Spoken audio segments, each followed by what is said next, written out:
Hi everyone, welcome back to my channel. Today's video, I'm going to be talking about the new palette from Byredo. So this is the Desert Road Palette. It is one of their pebble, kind of oyster looking palettes, 5 pans. This is the first one of these that I have purchased. I do have 3 of the 4 of their larger $100 palettes, but this just drew me in and I've been wanting to try this format. I've heard the formula is different and I do think it is. So I wanted to give this a go and see what I thought. So this came out around the middle of June. This is part of their celebration of the anniversary of Mojave Ghost coming out. It's a beautiful desert themed palette and I just had to get it. So I've had it for a couple weeks. I definitely have some thoughts on it. So I'm gonna do some swatches. We're gonna use it on the eyes and compare it to the 3 bigger palettes that I have and see if this is worth your money. And if you're new here, welcome. My name is Colin. I'm a non-binary Latinx scientist and lover of makeup with a definite soft spot for indie makeup and high-end and luxury makeup. And I tend to take a pretty analytical approach to the content I make based on my personality and training. And it be it, you know, looking at something new like this or just talking about things I already know and love. And I have new videos every week, so I'd love to have you subscribe.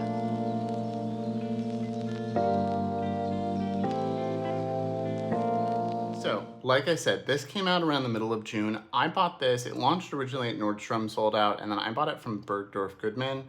And got it around the middle of June, and then it officially launched on the Byredo website, I think a week or so ago, sometime around the end of June. This is one of their 5-pan pebble ones. They've been doing these for a few years, and I've wanted to buy multiple of these, and after trying this, I still want to try a few of the other ones, but this looked like a perfect everyday kind of summer palette for me, so I really wanted to get it, plus I liked the theme. So this is these retail for like $75, which is a lot of money for a 5-pan palette. Although, you know, I do have a Tom Ford quad that I paid $90 for, and I have a Surratt quad that's also around that much. So like, you know, it's not a crazy amount in the luxury sphere, but it is a lot of money for a small amount of eyeshadow. I do think the component does play a big part of that, and it is a really beautiful component that is kind of weighty and feels luxury. By contrast, these palettes that I have 3 of the 4 large palettes. These are $100, although the last one I think was $115. So you get a lot of eyeshadow in those comparatively. So those are a much better deal, like per gram of eyeshadow and per shadow. But this has nicer packaging and it's just a different experience. So some basic information. This is made in Italy. Byredo is a Swedish brand. It comes in a box like this. All of their products come in a white box like this. I have some of their perfumes. I have one of their color sticks. The big palettes came in something like this. And then unlike the big palettes, when you open this up, it comes in a dust sleeve, which I thought was in here. So this is just a plain box. It has the ingredients, all of that stuff, the 12-month shelf life. And then inside was a little dust sleeve, which is very cute, and I will definitely be keeping. And then the palette. This is pretty heavy. This is, I think, maybe heavier than this. So this is, you know, kind of a plasticky, shiny metal component. I don't think it's actually metal, I think it's just plastic, but it's, you know, a reflective mirror component.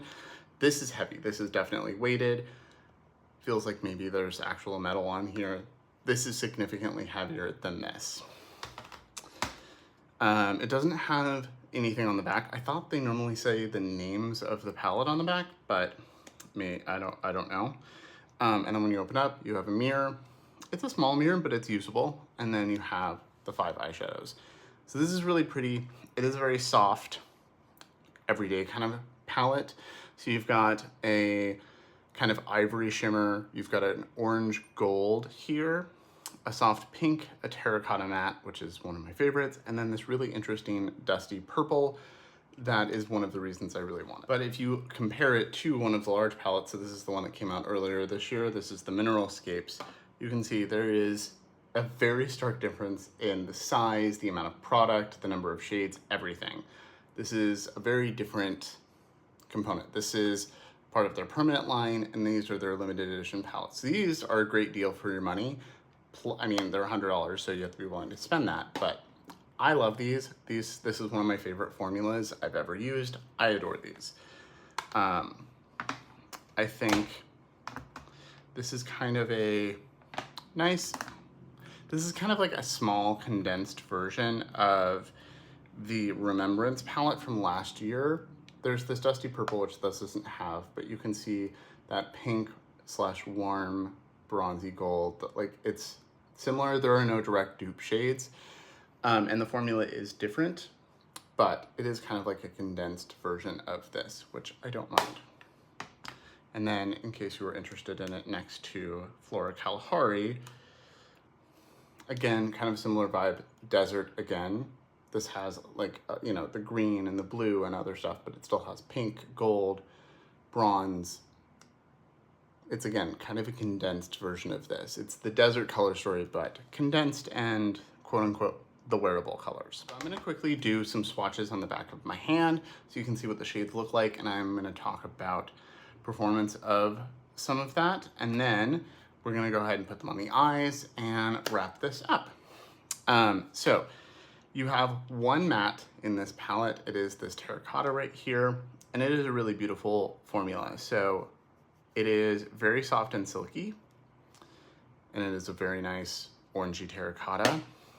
And I will put it, I'll put it right here. And you can see it's not the most pigmented. It is pretty pigmented, especially in the eye. Like, there's a good amount of pigment, but you can see it doesn't necessarily swatch that way. Although, again, I say this in every video, swatches tell you color, not performance. But it's a really beautiful color. I think it blends really nicely. I think it's a little less creamy and silky than the ones in these, but not far off. It's a pretty comparable formula. Those maybe have like a little bit more of an emollients feel to them. This feels not dry, but like it doesn't have that like kind of silicone-y creaminess to it. It just feels very soft and silky as like a powder, but really like it. And then you have this satin purple here, which is one of the reasons I wanted to get it.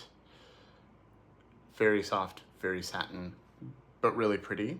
And then you have a soft pink metallic, the one right here in the middle. And you can see it's got a little bit of a gold sheen. It is a little shinier than the purple, but not like metallic.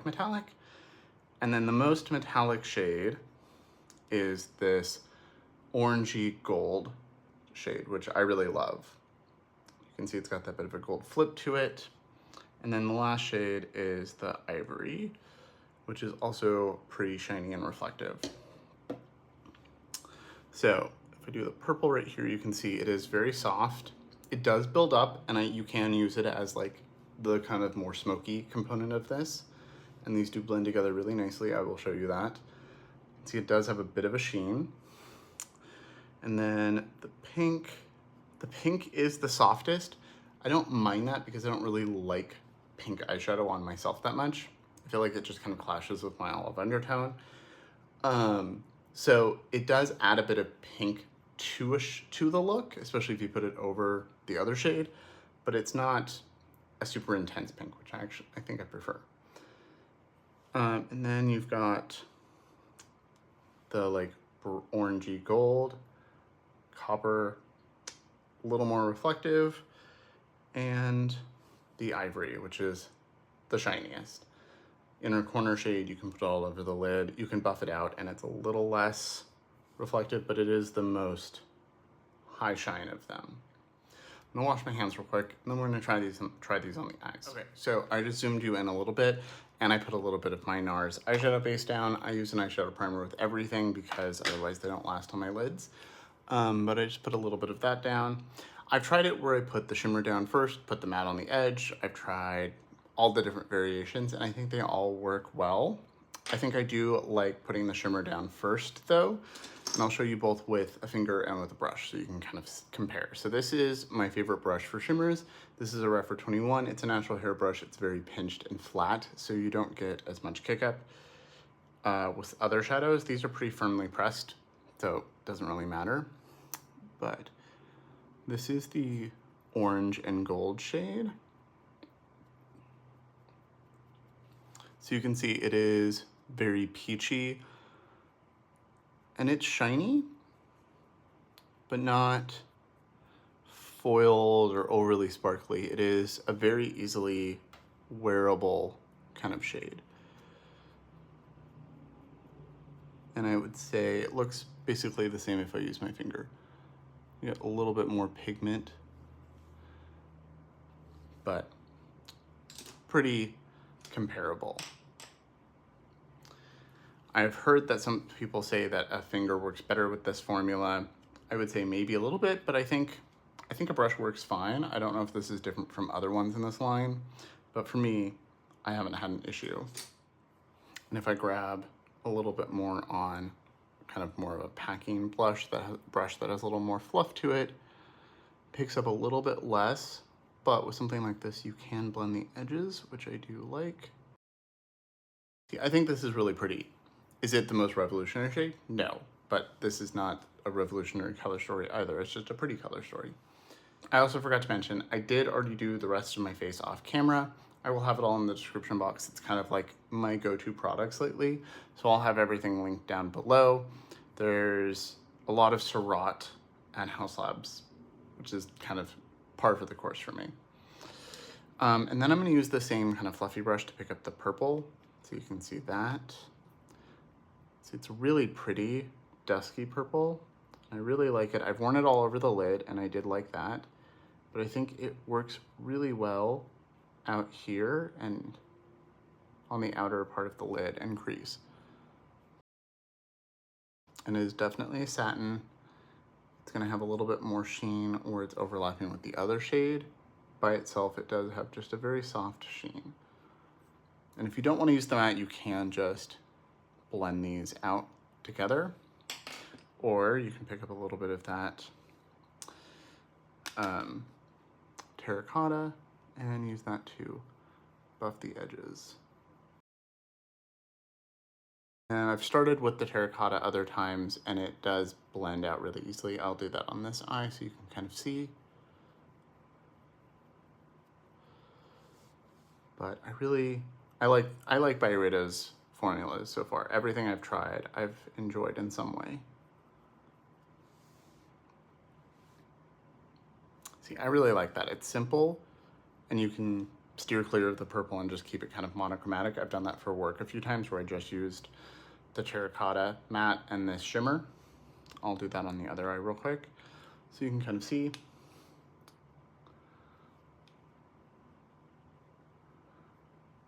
This is a little bit of a small brush for this, but it's fine. I'll grab another brush. This is a little bit of a fluffier brush. And it just layers really nicely. It's very smooth, just the right amount of pigment. And you can see buffs really easily. And I love this kind of a tone. You have to like a more orangey terracotta, like a literally clay pot terracotta color for this. If you don't like an orangey warm shadow, you're gonna hate this. But I love those tones. Pick up a little bit more with the same brush and just kind of dust over here as well. And then I'm gonna put a little bit of my Pat McGrath Intensifies on this eye so you can see the difference. I don't think it's drastic. I think it's a pretty subtle difference, but it does make a slight difference, I find. I haven't had any issues with longevity. Like I said, I do have oily eyelids, so I always use primer, but even just the NARS primer is enough. I haven't needed to use glitter glue or anything like that. They're not disappearing off my eyes.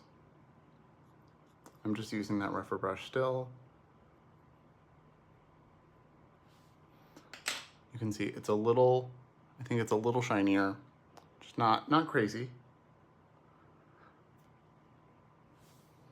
but a little bit shinier. But like, I just did a second layer over there and it kind of evens out.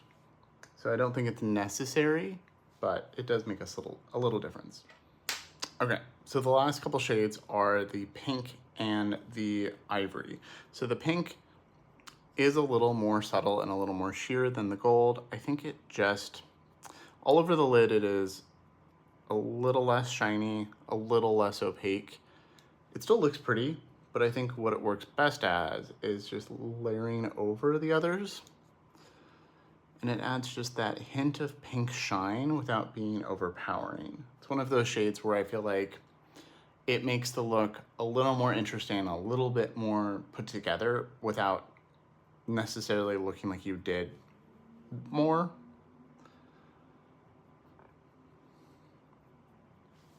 I really like it, but it is very subtle. But I'm not one for, I wouldn't want like a super opaque version of this shadow. I do have those and I never wear them. So I'm okay with like a more sheer version.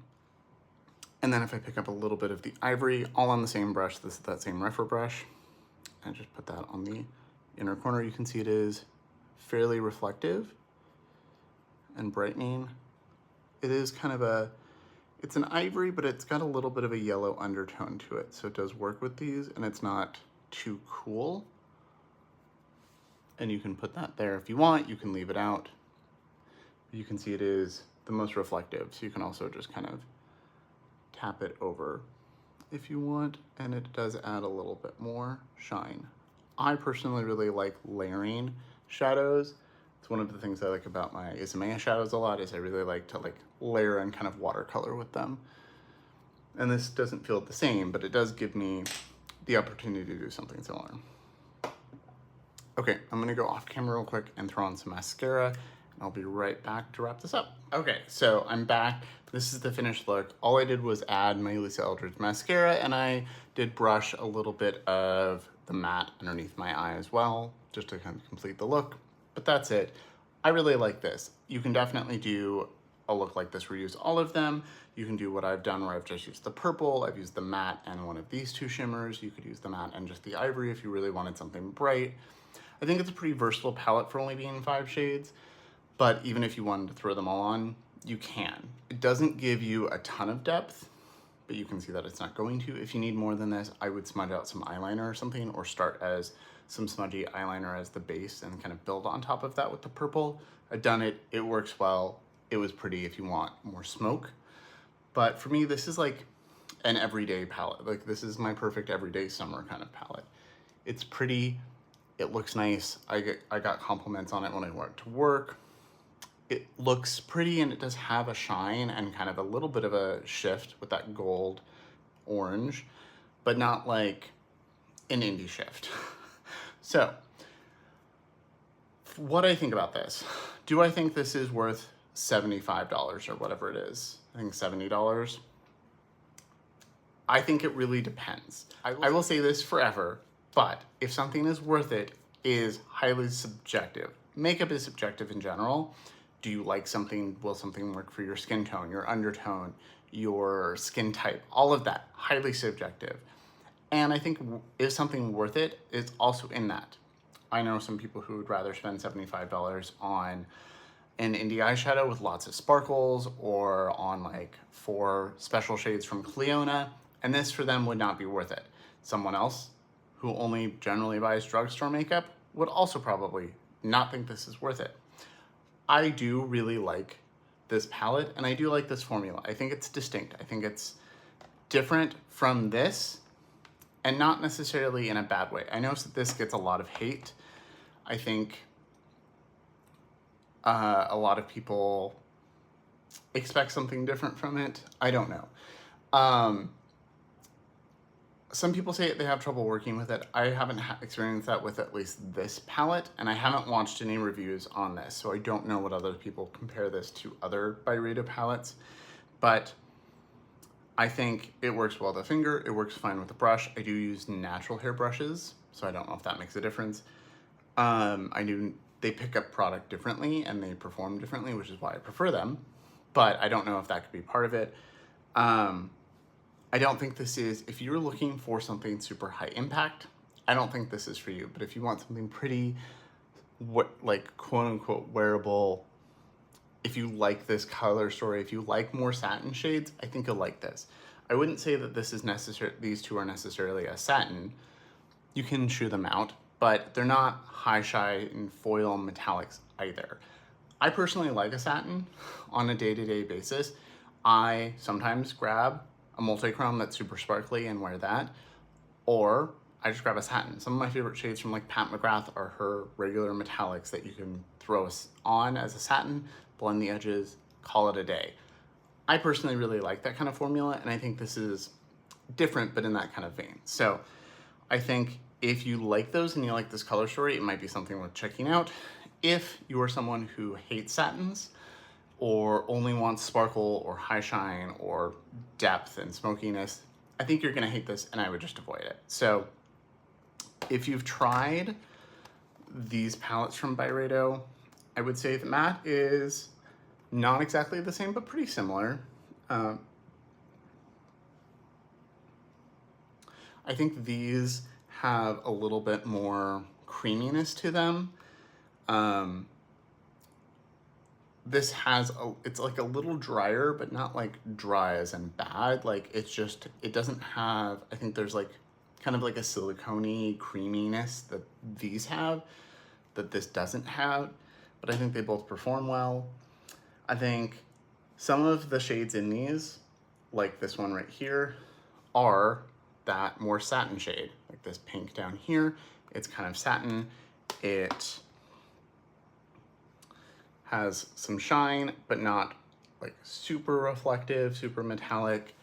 And those shadows are in all of these. Like this one right here, kind of staying metallic. That one has a little bit of sparkle to it. But then you also have like, this one's pretty sparkly. This one is more thick and emollient and has a little bit more body to it. And you can see it's a little shinier. You're not gonna get that in this. And I love this shade. See, it's got more body to it. These don't have that body to them, but there are shades like these in these palettes. But if you're someone who has these and you really hate this more satin leaning shadows, you're not gonna like these. So I think it just falls down to personal preference. I am not mad that I bought this.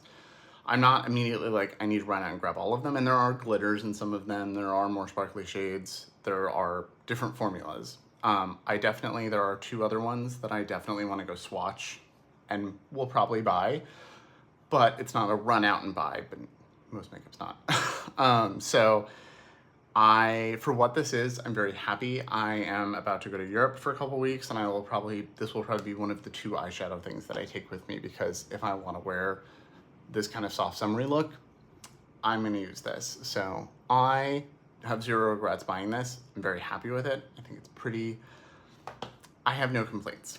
But I do see how it would be not for everyone and not everyone's favorite formula. So let me know what you think of the look, what you think of the palette. Have you already tried it?